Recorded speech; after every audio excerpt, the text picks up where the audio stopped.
Welcome to DTV. I'm joined by Nathan Jones following the loss against the Bulldogs. And Jonesy, it was 20 points. It was right in the game for a lot of it, but it was just that second quarter in the end. Oh, no doubt. I think it was 11 goals to 7 if you take out that patch in the second quarter our way. So, but we can't. Well, sounds like a bit of deja vu or Groundhog Day. It's probably the story of our year, really. There's that 15-minute patch. I think we were some ridiculous number down in contested possession. So when that happens, obviously, the huge amount of momentum their way. I think, and credit to them, they set the standard in that area. I think they're top one or two, or top two in the contested ball clearance area. So it was a big challenge for us. It was, I think, on the positive note, it's great that we fought back. A few sparks flying around at half time, and the boys came out pretty pumped up. I think that showed us swing the momentum back in our favour, and there was something positive to take away from that. But yeah, overall, mate, it's super disappointing to have another loss, and yeah, be back in where we've been all year. And there's a whole range of emotion with how you feel, obviously.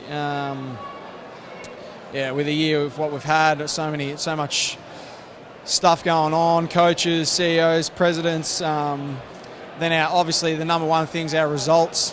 You feel for the fans, but we'll reload now and rest up, get the boys firing back up, and get stuck into it in another couple of months, and hopefully there's more exciting times ahead.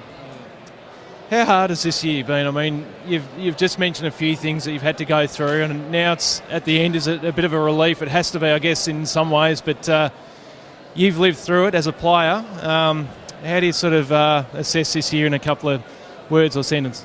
It's hard. I just got asked that before as well. There's so much emotion involved in it. In particular, trying to pick yourself up week after week. And obviously you recover and get going. I've kind of said it's almost 2 days of depression after the game, and then you got to find something to start again and get the week going. And yeah, like I said, it kind of feels like Groundhog Day. It's week after week, and particularly when you're not winning, it's hard to generate that excitement and keep the positivity in the group. I think it's a credit to us that at no stage did we fracture. I think earlier in the year we mentioned that was a key focus for us, not to let our guard down and splinter as a group. We wanted to stay strong. I think we did, and it's under difficult circumstances. But yeah, it's hard to explain and put it all into a couple of sentences because, like I said, there's everyone, in particular the players and the staff on game day, put so much into it week after week, and when you don't get the results,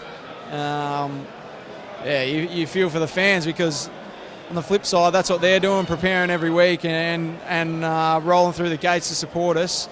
And some of the stuff we served up, in particular in the first half of the year with the losses and that kind of thing, it's very demoralising as an entire footy club. But it's a real test for the boys, a chance to build some resilience. I think this year we got a bit out of it, in particular the last sort of 8 weeks.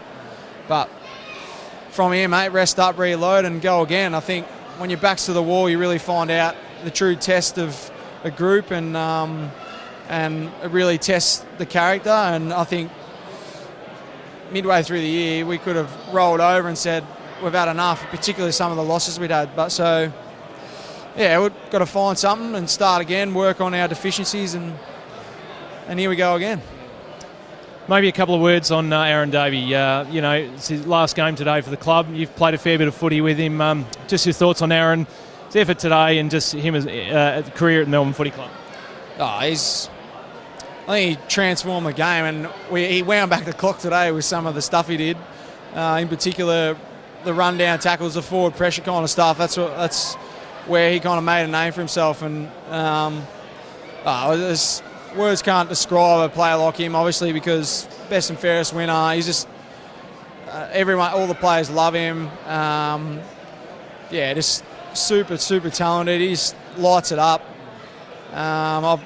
I've just been lucky to witness some of the stuff he's done, some of the goals he's kicked, even a couple of the hangers he's taken. So, he's been a great player for the footy club, and he'll never be lost to us. All the players, like I said, love him, and he's a real strong part of now the history. But it's been a privilege to play with him, and I wish him luck. And he's got a beautiful family. I don't know what the next chapter holds for him, but it's been great playing with him, and he's been a real leader for the Indigenous boys in particular. But I think as the entire playing group feeds off him, and in particular when he's up and about, he can really spark us. So it'll be a big shoes to fill with whoever kind of takes his spot or steps up in his place. But it's been a great career, and I've been super happy to witness most of it and play alongside him. You mentioned hangers quickly. Jeremy Howe's today, he almost took 2. I tried to take one. Yeah. What did you make of that one? Oh, mate, he does it all the time. He's got a lot of talent, freak in the air, and he's just got to find a way. I think over pre-season he needs to work really hard on trying to find other avenues of getting the footy. But he's going to be a great player for us. He's still really inexperienced. Like, I think he's probably played less than 50 games maybe. He's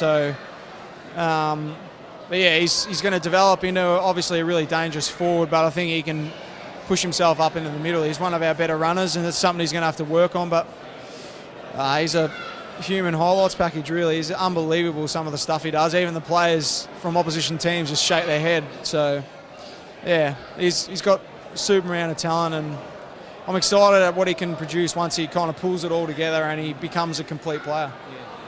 Mate, thank you for talking to us, and throughout the year you've been fantastic talking to us regularly in really tough circumstances, and great year yourself. Best and fairest coming up this week, and you'll be right in the mix for your second one, so good luck with that, and thanks again, mate. You've done really great effort for Melbourne Footy Club this year. Thanks, mate. Thank you.